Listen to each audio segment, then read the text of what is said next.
Halo semuanya, pernah kepikiran nggak sih semua foto, status di media sosial, atau data-data digital kita itu disimpan di mana ya?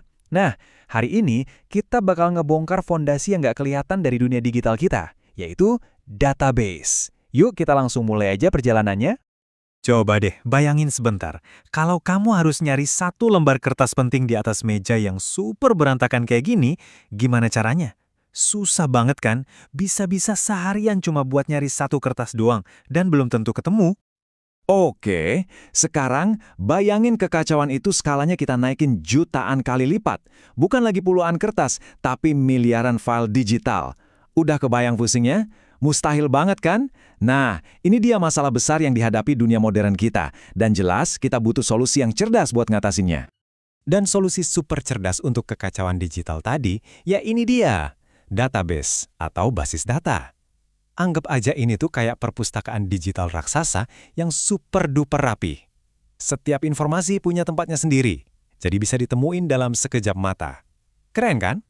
Secara teknis, database itu ya kumpulan informasi yang disimpan secara sistematis di komputer. Namanya juga udah ngejelasin kok. Basis itu artinya pusat atau gudang, dan data ya kumpulan fakta. Intinya, sistem ini dibikin biar kita gampang banget buat ngecek, ngolah, atau bahkan ngubah informasi kapanpun kita mau. Oke, jadi isinya apa aja sih perpustakaan digital ini? Apa yang bikin semuanya bisa jalan dengan mulus? Yuk kita bedah bareng-bareng 6 komponen inti yang jadi mesin penggeraknya. Nah, keenam komponen inilah yang jadi fondasi dari hampir semua sistem database yang ada di dunia. Kalau kita paham ini, kita bakal ngerti cara kerja database manapun. Yuk kita lihat satu persatu. Yang pertama jelas hardware atau perangkat keras. Ini tuh ibarat gedung perpustakaannya, lengkap sama rak-rak bukunya. Jadi ini wujud fisiknya, komputer, server, hard disk, tempat semua data kita tinggal. Kedua, ada sistem operasi. Nah ini tuh kayak aturan main dan sistem katalog di dalam perpustakaannya. Dialah software yang ngatur hardware-nya dan nyiapin panggung supaya database-nya bisa beraksi. Ketiga, ya, database-nya itu sendiri. Ini nih koleksi semua bukunya.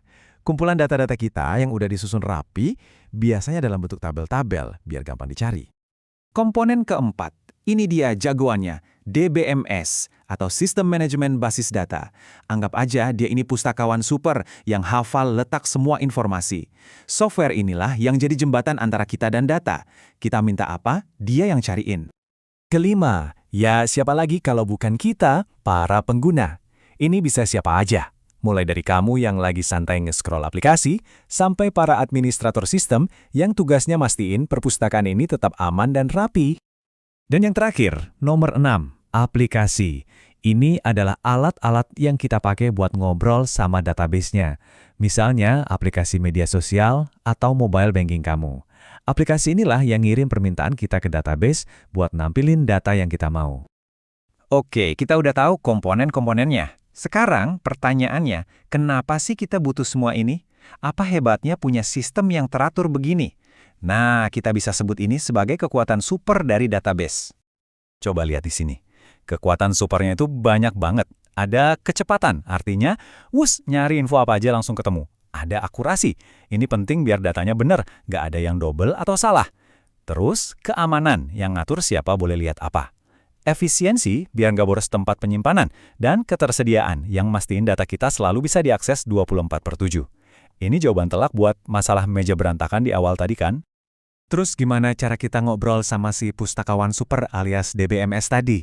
Apa kita tinggal bilang, tolong cariin data saya? Ya nggak gitu juga. Tentu aja kita butuh bahasa khusus buat ngasih perintah ke dia.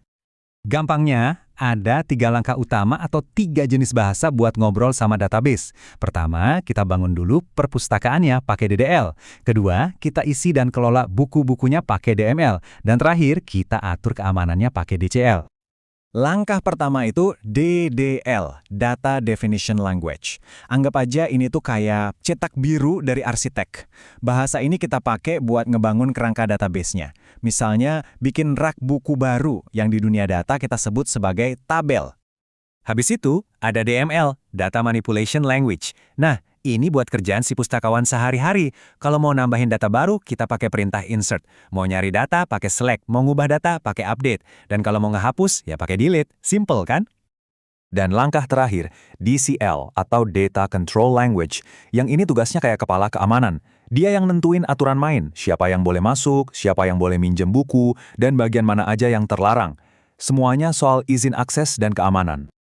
Nah, setelah tahu semua itu, jadi kelihatan jelas kan kalau perpustakaan digital ini tuh ada di mana-mana. Beneran deh, dunia modern kita ini berjalan di atas fondasi yang namanya database. Setiap kali kamu nge-scroll ini masa media sosial, atau pas kamu lagi ngecek saldo di M-Banking, sebenarnya kamu itu lagi berinteraksi sama database. Mereka ini pahlawan di balik layar yang kerja tanpa henti, bikin semua teknologi canggih ini jadi mungkin. Ada kutipan bagus nih dari Carly Fiorina yang bilang tujuannya adalah mengubah data menjadi informasi dan informasi menjadi wawasan. Nah, ini benar-benar esensi dari fungsi sebuah database. Jadi, poin paling pentingnya apa? Sederhana. Database itu ngasih kita struktur. Struktur inilah yang ngubah tumpukan data acak-acakan menjadi informasi yang berguna dan gampang diakses. Informasi yang jadi bahan bakar buat dunia kita sekarang. Dan ini ninggalin kita sama satu pertanyaan keren buat dipikirin.